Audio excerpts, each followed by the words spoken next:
Good afternoon, good morning, good evening, wherever you're listening from and wherever you're from. Welcome back to my channel. Today, we've got a special guest on, and we're going to be talking about a topic that has been largely spoken about, I think, in the last month or so, but also, I'd say, largely misunderstood as well. And I think it's best to hear from Mark himself a little bit about his new role, consulting at Nottingham Forest to do with refereeing. So, Mark, first of all, welcome to the podcast. How are you doing?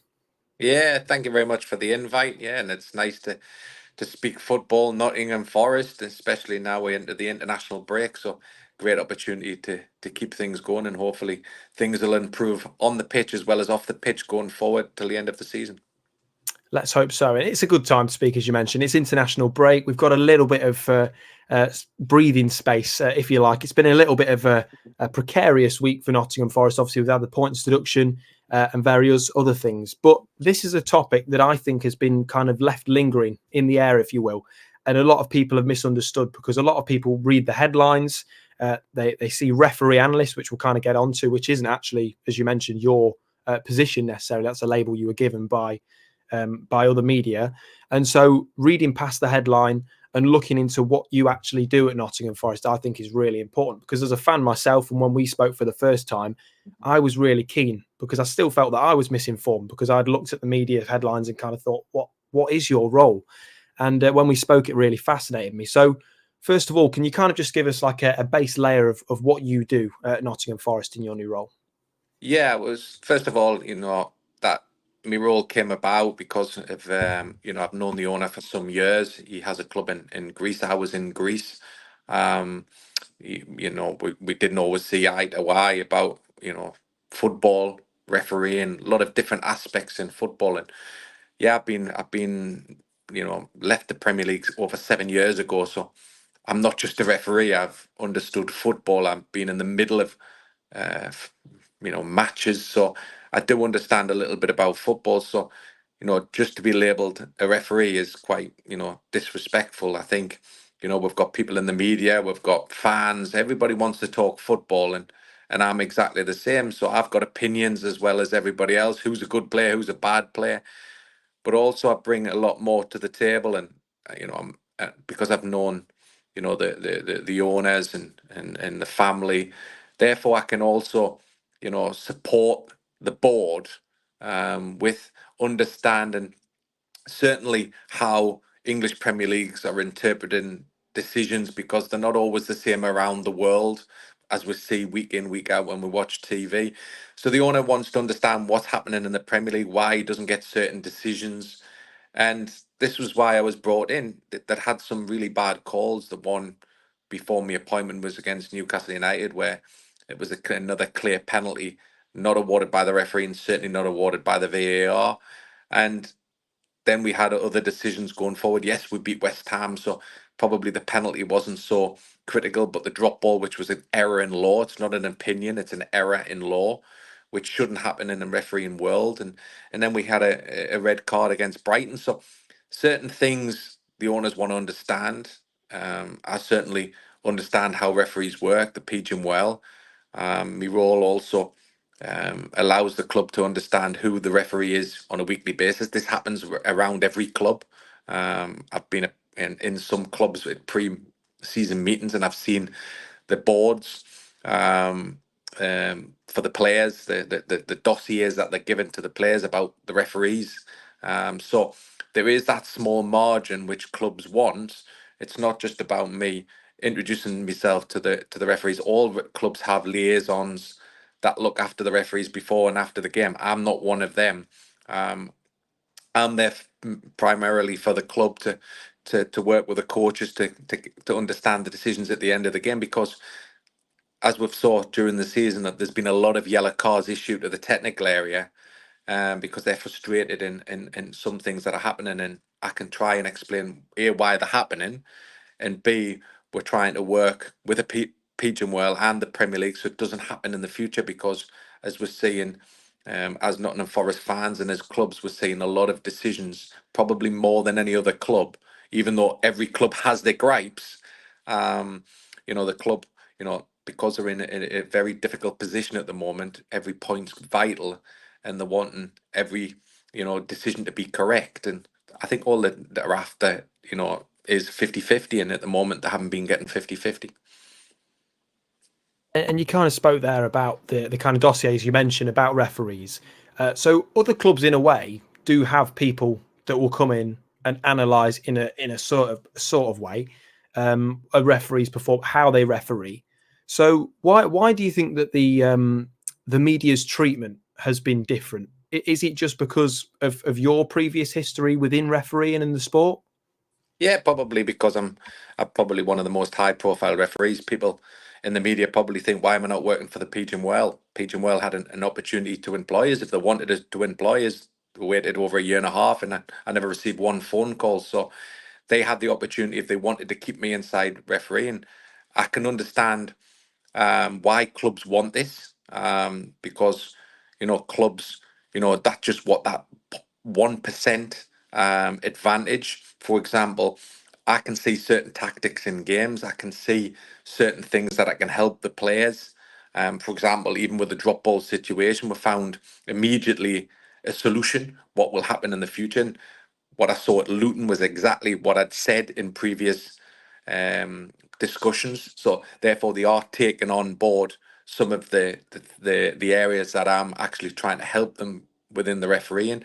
Also, from what it's not just about the decisions; it's also about player behaviour, coach behaviour. Because I'm a referee that has refereed 7 years ago, so it's important that if players talk to referees in the right manner, then probably they're going to be in a better way. I think players who use dissent a lot probably don't get the benefit of the doubt when it comes to, dissent. They'll automatically get a yellow card. Where players who are not usually dissenting normally probably get a second chance. It's just the way life is. And when an individual's getting abused, then you very rarely get a second chance. So it's trying to improve the player behaviour, trying to get that little 1%, because that 1% gets you 3 points. Then 3 points move you up the league, and every position is vital in financial gains, as well as getting above that bottom three, which keeps you in the Premier League.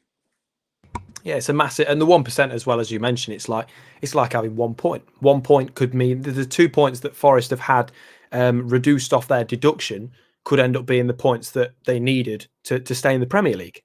Yeah, but if you look at, for example, Brentford, Brentford must be, clearly they're very high level when it comes to laws of the game, because we saw two incidents recently. One was the moving of the ball in the foam, which is clearly a cheating act, and it should have been punished by the match officials. However, it was missed again. But then they were very, very clever in the taking of a goal kick against Manchester City, where two players are in an offside position, but they can't be deemed offside because it's a goal kick. The ball gets cleared up by the goalkeeper. Ivan Toney goes to the ball, deliberately misses it because he knows if he touches it, Mope is going to be in an offside position. Deliberately misses it. Therefore, Mope is off onside because of the goal kick. Nobody's had a touch. That's the high level detail that Brentford have gone into. And because Nottingham Forest have employed somebody to help them with them tactics, or Brentford could be doing it in a secretive way, then there seems to be a problem, because it's Nottingham Forest, but other teams are doing these tactics and nobody says anything. Everybody thinks, oh, it's good, it's very, very good. I think people need to get away from this perception. As I was a referee analyst, this was Sky and Mike Dean, when my appointment was announced, that they labelled this as a referee analyst. The club and myself have clearly said that's not the case. I'm a consultant for the board, and that's what my role is. And I'll advise the board, I'll advise the club how to get that 1%. I don't speak with the referees before the game. I don't speak to the referees after the game. Only the time when against Liverpool, I wanted to support the coach going into the dressing room on factual law, and that's important because I want to help also the refereeing world when we have coaches not understanding the laws of the game, and also clarification and interpretation of the law. So I can have some help there. But in general, I don't know this refereeing group, because I've been out the Premier League 7 years. So it's not something that I'm not interested in them as personalities. I'm just interested in that the referee gives a performance that's in line with the PGM Well and Premier League guidance and guidelines, and that Nottingham Forest have dealt with 50-50, and at the moment that hasn't been the case. And of course, because it hasn't been the case, in the past we've seen statements made to the PGMOL. And of course, with statements comes some criticism in the media and maybe from some fans as well, because they feel it's I don't know what the wording is, but it's a poor way of the club dealing with the situation. But do you feel that you being here, you can create a better relationship between the club and the PGMOL? And also, how important is that relationship between the club and that refereeing board? I think it's very important that that the club have instant feedback from the PGM Well, and hopefully that my role can support that guidelines and the communication, and that's important. Every club has the communication with PGM Well in the Premier League. It's no different. That Nottingham Forest are the same with every other club in the Premier League. Probably that Nottingham Forest have gone public about the grievances, which they're entitled to do. However, some areas of the media have seen that as a negative, but all that matters at the moment is Nottingham Forest feel that, and quite correctly, that they've highlighted many wrong decisions, and they just feel that they've been on the wrong end of decisions that have cost them points.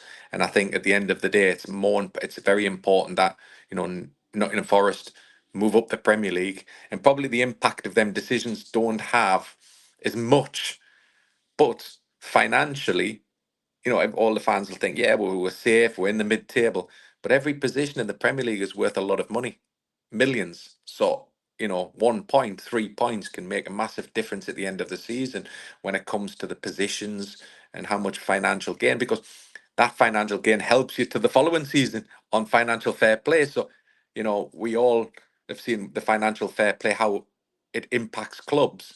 And it's very important that Nottingham Forest finish as high up as the Premier League as they can. So it helps the financial fair play going forward. So all of these aspects, all of these decisions that have been wrong in the past have an impact, and across not just the points, but also for the next seasons when they're looking at transfers and how the club is run. So all that I'm trying to do is to work with the board and work with the Premier and PGM Well and the Premier League to make sure that we get the right decisions and we can understand the decisions going forward. And I think that kind of links back to what you mentioned earlier about the 1%, because I do think that it's really important. When we met, we spoke about the cycling team. I think it was Sir David Brailsford that it was. And when he got introduced to the UK the British cycling team, came in, he made 1% changes with the bikes, with the people riding them. And eventually they became one of the best cycling teams to ever exist. And I suppose in a way, and I'm not saying that by introducing you, we're going to start winning the treble and we're going to go. I mean, that would be No, great. If you want to play no, no. got Mark, go for it. Not with Chris Wood on the side at the minute. Yeah, love Chris Wood, by the way. Shout out to him. But the 1% is so important. It's really important, and as you say, that's why you've been added in. But some of my listeners wanted to know, and I've kind of given them the opportunity to ask a few questions, and they kind of wanted to know, in your role, which I don't know if it is day to day or how sporadic it is or when it is, but do you consult with the players and the manager? I've been working with the board at the moment, so the club through the board and certain individuals within the club. I've spoke to the coach. I will go in to see the players in the near future. I've only been in the job 3-4 weeks, so it's been very difficult. It's been very busy. Um, we've had many matches, but I'm there to advise and support the coach if when needed. We have a sporting director, director of football, and so I can speak with these people when I see certain things in matches, tactics.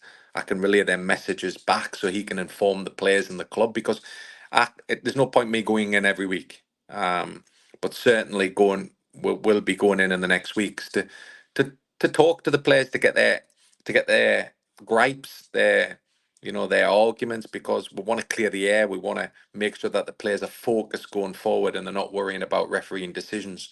I can see certain things that are happening at the moment where we seem to be getting the Premier League at the moment. Referees are so young, very inexperienced, and what I believe is happening at the moment is because the Premier League, the PGM World have a high level of intervention on VAR. when the young referee makes a mistake, that's natural. When I was a young referee, I made mistakes. And when you make mistakes, you're hoping that the VAR will put it right. However, because the high level of intervention in the Premier League is so high, the VARs are saying, well, we don't want to re-referee the match, but it's not putting right the wrong decision from the young referees. So probably in the future, they need to have a look at making sure that they support the young referees, and that when clubs have the young referees, that they know that when they make mistakes, which happens, it's life, positioning, movement, the pace of the game, that the VAR is going to put it right. And we've seen in the last months that that hasn't happened. So something going forward, the PG and Well need to look at the VARs, dropping this line of intervention slightly so they can support the young referees. When you've got experienced referees, it's probably not so important. It's probably not needed. But when you've got a lot of young referees that are coming through the system now, which they needed, they need to be supported, because it's like anything, young players, young referees make mistakes. Because I did want to ask you this because I thought it was really interesting. This week, it came out about Michael Oliver and Howard Webb went on Sky and kind of spoke about the decision between, I think it was Doku and McAllister, and it was a bit of a controversial one. Seemed like a penalty for me. But VAR is, of course, I think, a long way away from being, I don't think it'll ever be perfect, but at higher levels. And a lot of people kind of mention rugby as kind of the benchmark for what good VAR standards could be. And perhaps you can agree. I'm not a big watcher of rugby, but when I do, it always seems to be fairly consistently good. But how long do you think it will take for us to see better standards of VAR officiating? And is it just because, as you say, that the kind of lack of experience with it at the moment? Yeah, we can't use rugby as an example because rugby has a lot of factual decision. Ball goes forward, knock-ons. So a lot of rugby rules are very factual. We've got very limited rules or laws of the game, should we say, in football that is factual. The offside is factual, so we don't really get the argument anymore. But we've got so many subjective decisions. You've just raised Jocko's challenge on McAllister. For me as a referee, that's a penalty. And what I believe when I watch the PG and Wells statements, the what they do on Sky on a monthly basis. Earlier in the season, they said that in a challenge where a player wins the ball, it's not enough just to win the ball. They have to protect the safety of the opponent. And I accept that as a fellow ex-referee. I understand that and accept that. However, that's not consistent with what they've said with this challenge, because even though we can argue who's touched the ball first, the action of McAllister is to turn his shoulder into the challenge because he knows there's a high foot. And because the extended foot out by Jocko makes that more of a foul for me. And therefore, I was very surprised that this wasn't a recommendation for a penalty kick. And I think frustration around the world is that that wasn't given as a penalty. I think everywhere else in the world that would be given as a penalty. However, we all know that the Premier League have special rules and special understanding of certain decisions. And for me, this was one of them where only probably the Premier League would accept that this is a play on. And I think most places around the world will say this is a clear penalty and should be a VAR intervention. It was definitely a frustrating one for me. And by the way, I have no sympathy for Liverpool after the recent events. Absolutely no sympathy at all. But that being said, it is a bad decision. And as a Forest fan, I feel that, and also as a football fan, you've got to be consistent in your view, whether it's against your team or whether it's for. I want better officiating. I want better refereeing for all clubs. And Forest as well do have to do better on the pitch. We can't, as we say, we can't put it all on refereeing decisions because that would be unfair and it would be naive. But that being said, as well, another question that people kind of had is this a long-term thing with you being at the club? If you can comment on that, of course. No, we don't know what long term is. Mm. I'm there to support them at the moment. We've got some big matches. I think there's 9 matches left. We've got 9 huge cup finals, and we've seen what's happened this week, which we don't really want to talk about because it's still ongoing. However, we've got 9 cup finals, and I'll support the club. I'll support the owners, the board, in making sure that we succeed in the goal, and the goal is to stay in the Premier League. So I'm sure that the players know this. Yes, they've had some decisions. We've seen some good refereeing Also, the last weeks and months, yeah, we've seen one or two mistakes. Like I said, if you're in mid-table, these mistakes don't really seem to affect you.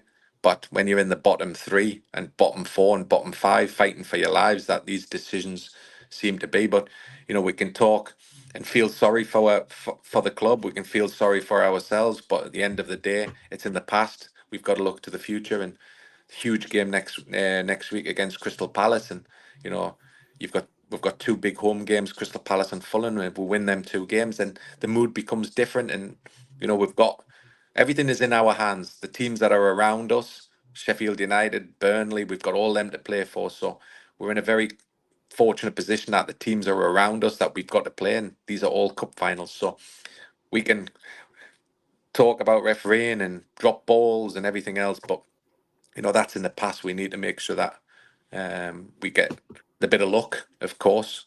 The team do their best, and we pick up points quickly, so we have that bit of safety net going into the last few games of the season. Because and it is 9 cup finals. I completely agree. It's massive, and I think that from my perspective, we kind of saw it last year. Liverpool away when we lost 3-2 was a turning point because of the performance. It was much better. And then eventually Forest picked up points. You went on a crazy streak of goals and you stay up, and it can just happen just like that. It's 5 or 6 games where you just go on a good streak. Listen, come on. Let's.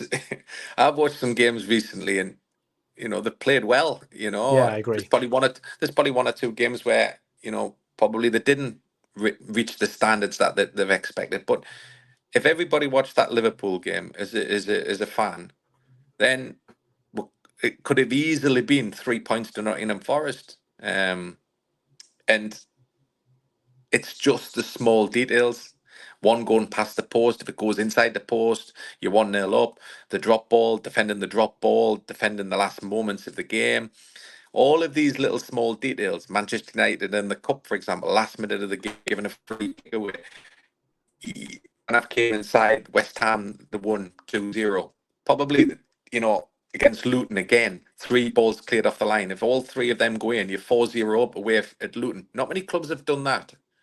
If you look at Luton at home, early or part of the season, they were very difficult to beat. They beat Newcastle 1-0 at home. So they're a very difficult side. And Nottingham Forest played very, very well for majority of the match. It's just A, bit of luck, B, 1 or 2 decisions going their way, and 1 or 2 chances just dropping over the goal line, and all of a sudden the mood becomes different. They're not playing badly. It's not where you think every week we're going to get beat. I think it showed against Liverpool that they can match themselves against the best teams in the world.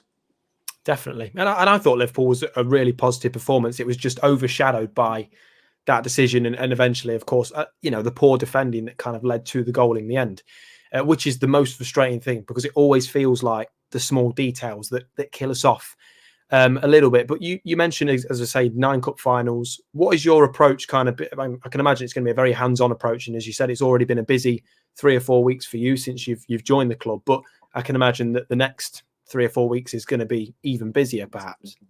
Yeah, and everything, the mood changes, everything changes with results. And if they'd beaten Luton, I'm a Newcastle fan, but now I'm adopted Nottingham Forest fan, and I felt gutted after the game against Luton because we got so close to taking them 3 points, which were huge going into the international break. And all as a